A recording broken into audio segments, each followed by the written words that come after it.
So, we need to focus on this infinite product here.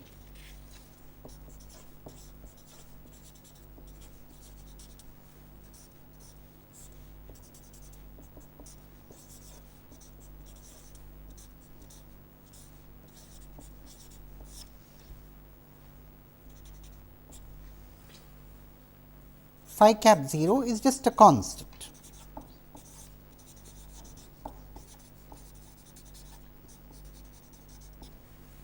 So, let us take just two terms in this product instead of infinite terms. In fact, now we need to interpret this continuous analog variable a little more carefully here.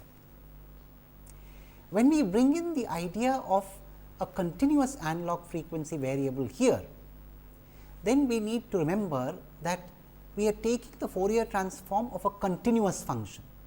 Now, what is the idea of the discrete time Fourier transform, which is of course of a sequence, becoming the Fourier transform of a continuous function? Well, that is simple. Suppose you thought of the sequence as a train of impulses located at the integers. So, the sequence h n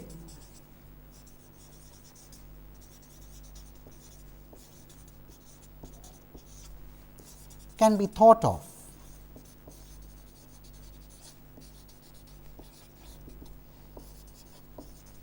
as a train of impulses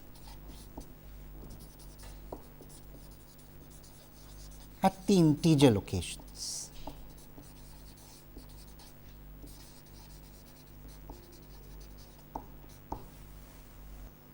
And the train of impulses therefore, is of course, a continuous function.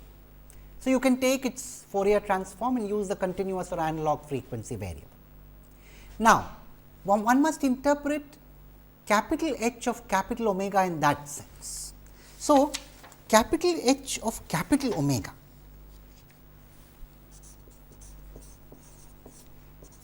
is the Fourier transform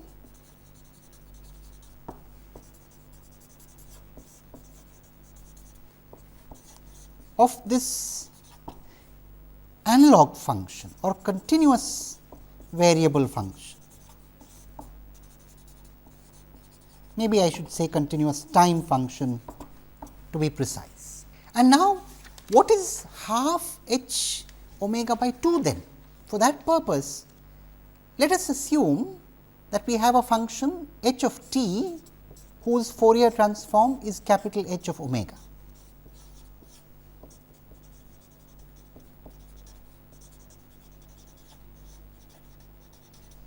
Of course, we know capital H omega is integral from minus to plus infinity h t e raised to the power minus j omega t dt.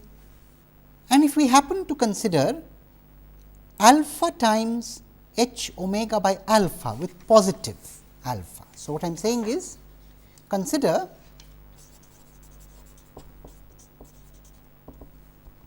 alpha times h alpha times omega with alpha positive. It is equal to alpha times integral from minus to plus infinity h t e raised to the power minus j alpha omega t dt. And now, we have a simple step that we can perform. If we simply put alpha t equal to lambda,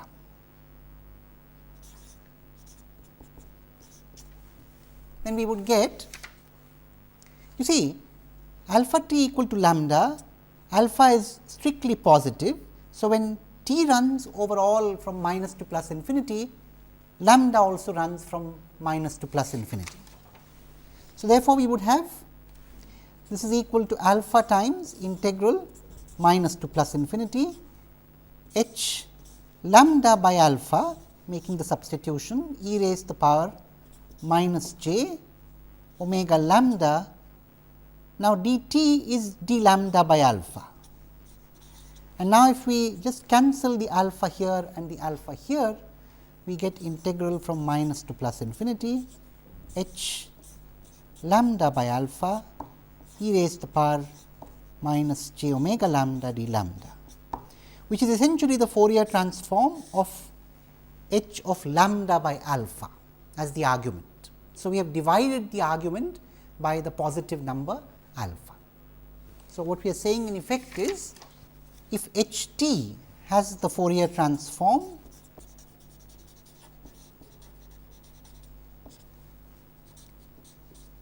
h of omega, then h t by alpha has the Fourier transform alpha times h of alpha omega, where alpha is of course strictly greater than 0 here.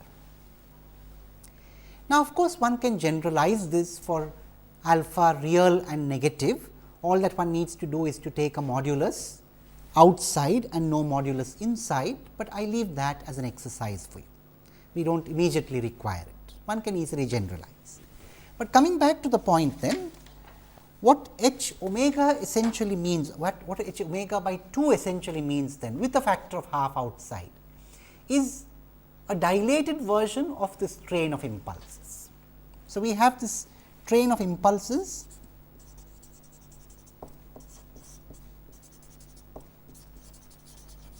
corresponding to the impulse response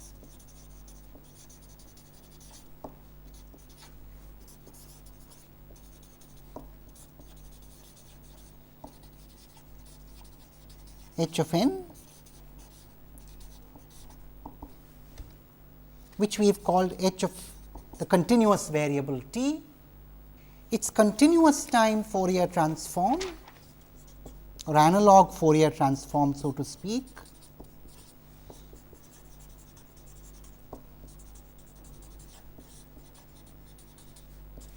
is capital H of capital omega, and then half capital H of capital omega by 2 is then the continuous Fourier transform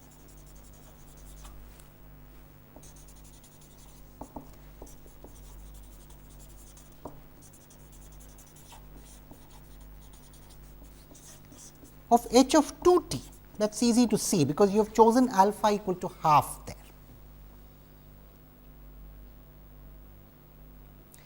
What do you mean by h of 2 t?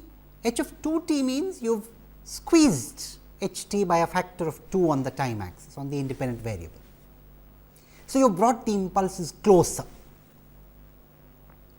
Now, when you multiply two Fourier transforms, the corresponding continuous functions are convolved. So,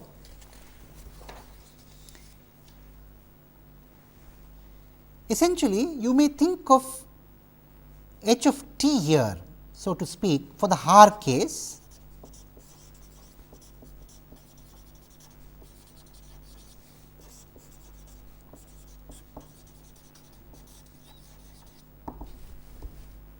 h of t looks like this.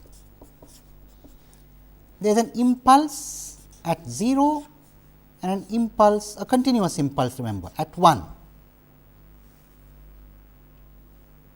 These are impulses as understood in continuous time.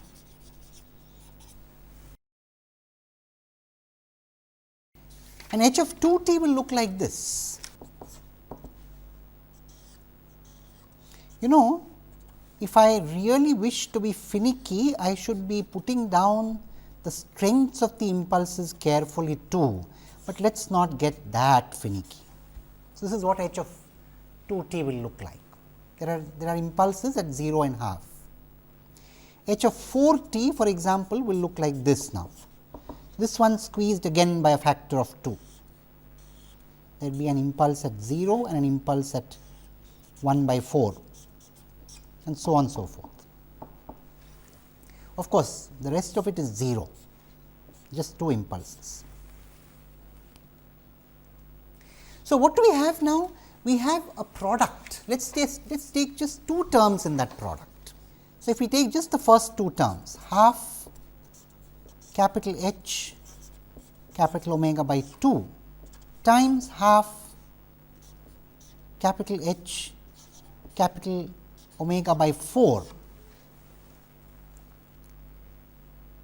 It corresponds to h of 2 t convolved with, this is continuous time convolution here,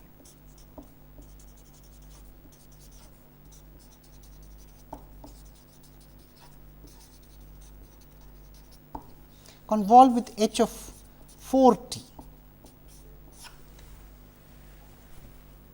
Now, as I said, I am being a little careless about constants, but if you really wish to be finicky, you can. I am more interested in getting a feel of the shape of the convolution. I am not so concerned about the precise heights and so on, right. Anyway, let me convolve them and show you. So, let us put back h of 2 t and h of 4 t as we had them here. So, we had h of 2 t here, essentially 2 impulses located at 0 and half. We had h of 4 t with 2 impulses located at 0 and 1/4. Now, what will happen when you convolve these? You know, when you convolve a continuous time function with an impulse, a unit impulse, it gives you back the same continuous time function. So, as I said, if you just ignore the heights and note the heights are equal here, then when you convolve this h of 4 t with this, you could treat it as the convolution of this with this impulse plus the convolution of this with just this impulse, and you could sum these two independent convolutions. When you convolve this with this impulse, you simply relocate this at the position 0, and in fact, that gives you back h of 4 t. When you convolve h of 4 t with this impulse located at half, it simply shifts this function to lie at half. So, in effect, when you have h of 2 t convolved with h of 4 t, you get something like this.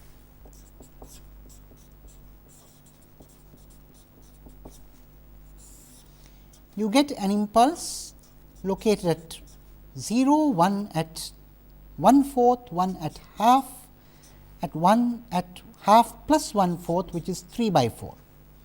So, you get impulses here.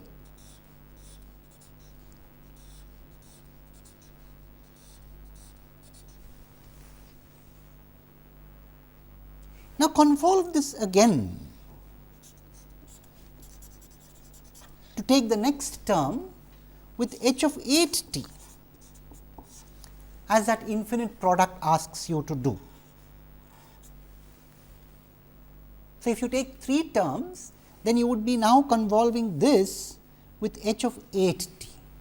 How will h of 8 t look? H of 8 t looks like this.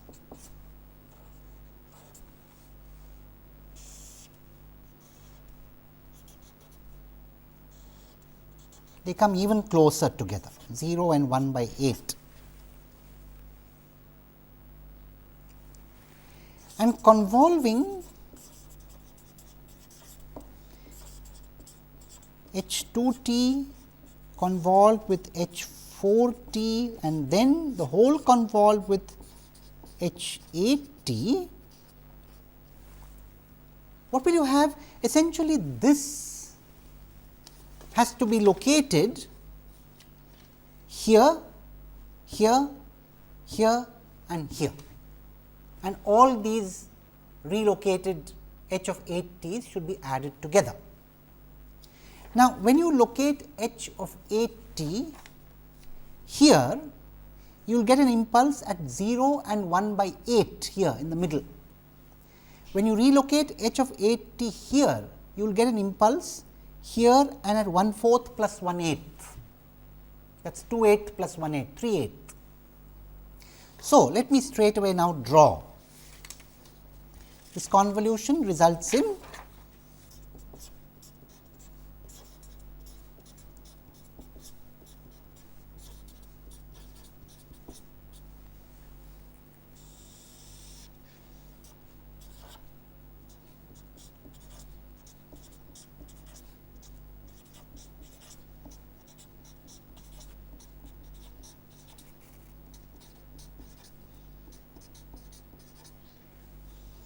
impulses at each of these places.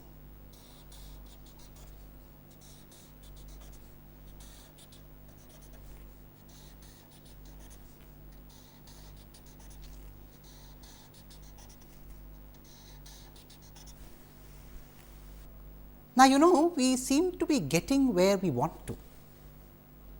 What is happening if you think about it? Each time you bring in one more term, you are getting a train of impulses where the train has double the size, but it lies on the same support. H of t lay on the support 0 to 1, h of 2 t lies on the support 0 to half. Of course, I would not really say 0 to half, there is an impulse at 0 and an impulse at half. But then when you go to h 2 t convolved with h 4 t, you get an impulse at 0, at 1/4, at 2/4 and at 3/4. When you go and bring in one more term, you get 8 impulses. When you bring in one more term, next time you are going to get 16 impulses, then 32 impulses, and the last impulse comes closer and closer to 1. So, what we have here effectively is h 2 t convolved with h 4 t and so on, so forth up to h 2 raised to the power of n t is essentially how many impulses? You see, when you reached h of 8 t, you have 8 impulses.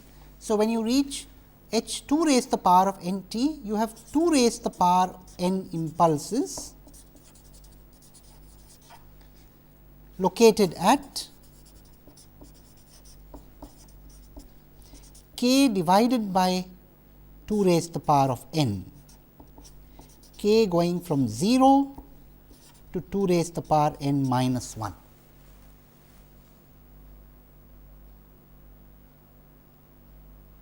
So, the last impulse, as you can see, the last impulse is located at 2 raised to the power of n minus 1 divided by 2 raised to the power of n. So, the last impulse goes closer and closer and closer to 1. The last of these impulses goes closer and closer to 1.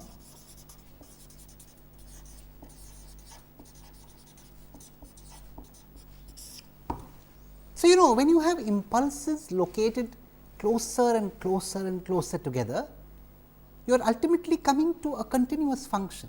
Remember that idea of expressing a continuous function in terms of impulses essentially captures this. When you say x of t is a conglomeration of impulses located at every point t with strength equal to the value of x at the point t, that is exactly what you are saying. When you bring impulses closer and closer and closer together, they fuse together to form a continuous function. And it is very easy to see here what continuous function we are moving towards. It is flat, and indeed it is very clear then that we are moving towards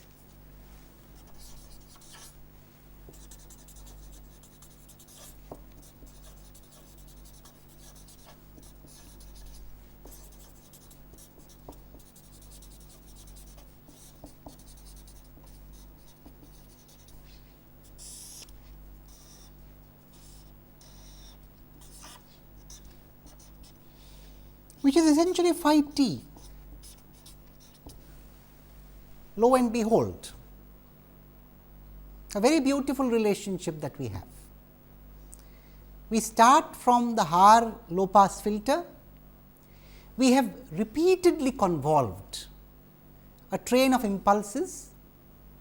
First time it is a train of impulses located at 0 and half, then at 0 and 1/4, and you have repeatedly convolved these, iterated the filter bank, repeatedly convolved these trains of impulses, and you are moving towards a continuous time function, which is indeed phi t, as you can see when you put those impulses closer and closer and closer together.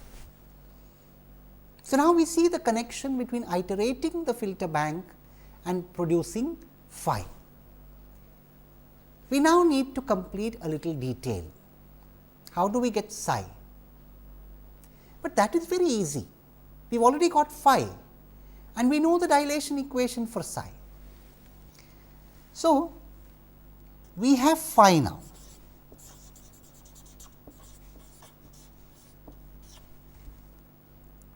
How will psi look? Psi t is essentially summation n going from minus to plus infinity g n phi of 2 t minus n. And for the Haar case,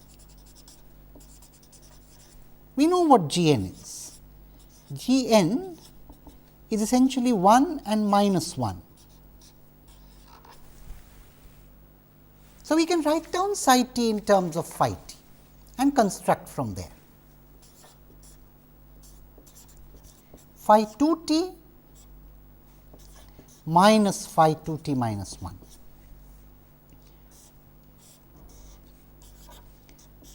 This is phi 2 t, this is minus phi 2 t minus 1.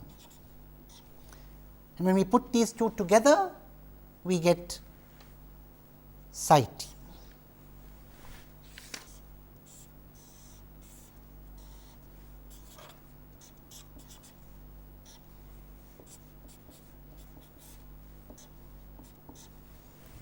There we are. We have completed this iteration and building phi t and psi t starting from h n and g n. Now, we have a convincing reason to conclude that there is an intimate relationship between the low pass filter and the high pass filter in the 2 band filter bank and the scaling function and the wavelet function in the multi resolution analysis. In fact, we have constructively established that relation. We have shown a procedure by which we can construct phi t and psi t from these impulse responses. And therefore, we are now convinced that if we understand how to design 2 band filter banks and if this iteration is going to converge, each time we design a properly designed 2 band filter bank which allows this iteration, we get a new multi resolution analysis. With that background, we shall conclude the lecture today and proceed in the next lecture therefore, to explore the 2 band filter bank more deeply. Thank you.